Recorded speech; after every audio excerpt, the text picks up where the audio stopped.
John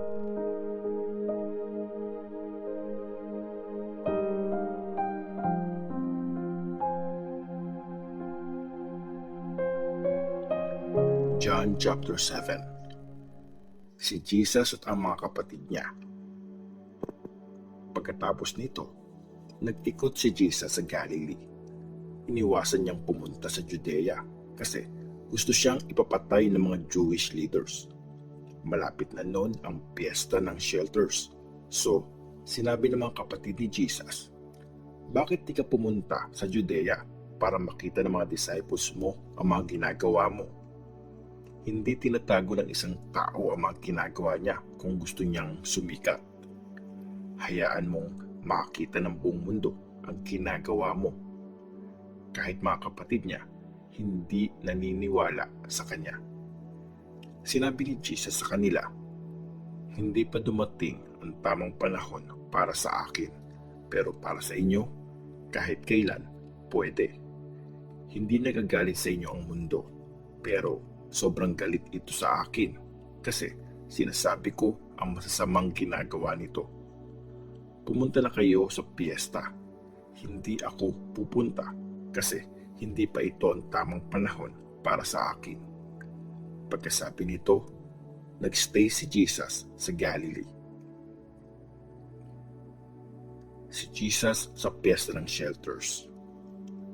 After pumunta ng mga kapatid ni Jesus sa piyesta, pasikreto din siyang pumunta doon. Hinahanap siya ng mga Jewish leaders. Nasaan na siya? Tanong nila.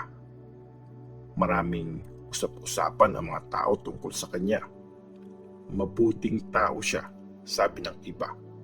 Hindi, niloloko niya ang mga tao, sabi naman ng iba. Pero walang nagsalita tungkol sa kanya in public kasi natatakot sila sa mga Jewish leaders. Nangangalhati na ang celebration para sa piyesta nung pumunta si Jesus sa temple para magturo. Sobrang nagtaka ang mga Jewish leaders. Sabi nila, bakit napakaraming alam ng taong ito? Hindi naman siya nag-aral. Sumagot si Jesus, "Hindi galing sa akin ang mga sinasabi ko, kundi sa Diyos na nagpadala sa akin. Kung gusto niyo talagang gawin ang kalooban ng Diyos, malalaman niyo kung galing sa Diyos ang tinuturo ko o sa sarili ko lang. Yung mga nagsasalita sa sarili nilang kapangyarihan ay gusto lang magpasikat. Pero tapat at hindi nagsisinungaling ang nagbibigay ng karangalan sa nagpadala sa Kanya. Diba binigay sa inyo ni Moses ang law, pero hindi niyo to sinusunod? Bakit gusto niyo akong patayin?" "Sinasapian kang demonyo," sabi ng mga tao sa kanya. "Sinong gustong pumatay sa'yo?" Sumagot si Jesus, "Gumawa ako ng himala at nagtaka kayo. Inutusan kayo ni Moses na tuliin ang mga anak niyo. Actually, hindi si Moses kundi mga ancestors niyo ang nagsimula nun. Kaya tinutuli niyo ang mga batang lalaki pag Sabath. Kung pwedeng tuliin ang bata pag Sabath para masunod ang law ni Moses, bakit kayo nagagalit sa akin kung nagpapagaling ako ng isang tao kahit Sabath? Huwag kayong humusga ayon sa panlabas lang. Humusga kayo ayon sa kung ano ang tama." Siya ba ang Christ? Sinabi ng ilang taga-Jerusalem, "Di ba siya yung gustong ipapatay ng mga Jewish leaders? Pero nandito siya at nagtuturo in public at walang kumukontra sa kanya. Baka naman alam na ng mga Jewish leaders na siya ang Christ. Pero paano yun? Pag dumating ang Christ, walang nakakaalam kung saan siya galing. Pero alam nating lahat kung saan galing ang taong ito." Habang nagtuturo si Jesus sa temple, malakas niyang sinabi, "Alam niyo ba talaga kung sino ako at kung saan ako galing? Hindi ako nagpunta dito dahil gusto ko lang. Hindi nagsisinungaling ang nagpadala sa akin.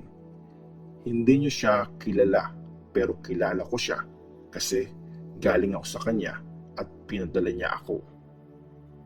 Tapos gusto nilang arestuhin siya pero walang humuli sa kanya kasi hindi pa yun ang tamang panahon para sa kanya. Pero marami ang bumilib sa kanya. Sabi nila, pagdating kaya ng Christ, mas marami siyang gagawing himala kesa sa taong ito. Pinaaresto si Jesus. Narinig ng mga Pharisees ang usap-usapan ng mga tao tungkol kay Jesus. Nagpadala sila at ang mga chief priests ng mga temple guards para arestuhin siya. Sinabi ni Jesus, "Sandali niyo na lang akong makakasama, tapos babalik na ako sa nagpadala sa akin. Hahanapin niyo ako pero di niyo ako mahahanap kasi di kayo makakapunta sa pupuntahan ko." Nagtanungan ang mga Jewish leaders, saan kaya siya pupunta at hindi natin siya mahahanap? Pupunta kaya siya sa city ng mga Greeks kung saan nakatira ang ibang kababayan natin? Tuturuan niya kaya ang mga Greeks? Sabi niya, hahanapin daw natin siya pero hindi natin siya mahahanap at di tayo makakapunta sa pupuntahan niya. Anong ibig niyang sabihin? Tubig na nagbibigay buhay.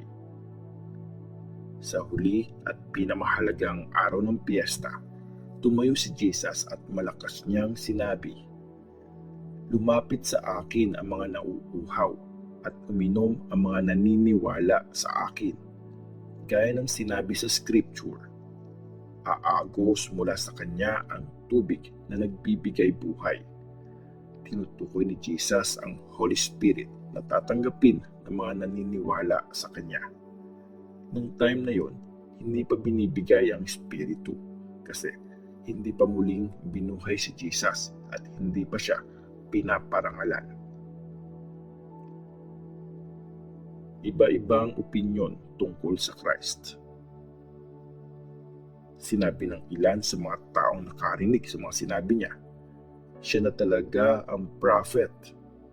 Sinabi naman ng ilan, siya ang Christ.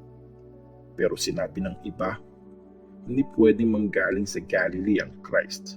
Sinabi sa Scripture na manggagaling sa pamilya ni David ang Christ at ipapanganak siya sa Bethlehem, sa hometown ni David. Hati ang opinyon ng mga tao tungkol kay Jesus. Gusto siyang arestuhin ng iba, pero walang nagtangkang hulihin siya. Hindi naniwala ang mga Jewish leaders. Pagbalik ng mga temple guards, tinanong sila ng mga chief priests at Pharisees, bakit di niyo dinala dito si Jesus? Sumagot sila, hindi pa kami nakakita ng taong kasing galing niyang magsalita. Naloko na rin niya kayo? Tanong ng mga Pharisees sa kanila. May kilala ba kayong leader o Pharisee na naniniwala sa kanya? Walang alam ang mga tao sa law ni Moses kaya paparusahan sila ng Diyos. Nandun si Nicodemus na isang Pharisee. Nakipagkita siya dati kay Jesus. Sabi niya, sa law natin, hindi natin pwedeng parusahan agad ang isang tao. Dapat marinig muna natin ang side niya para malaman kung anong kasalanan ang ginawa niya. Ganon, sabi nila, taga Galilee ka rin ba? Basahin mo ang scriptures para malaman mong walang prophet na taga Galilee.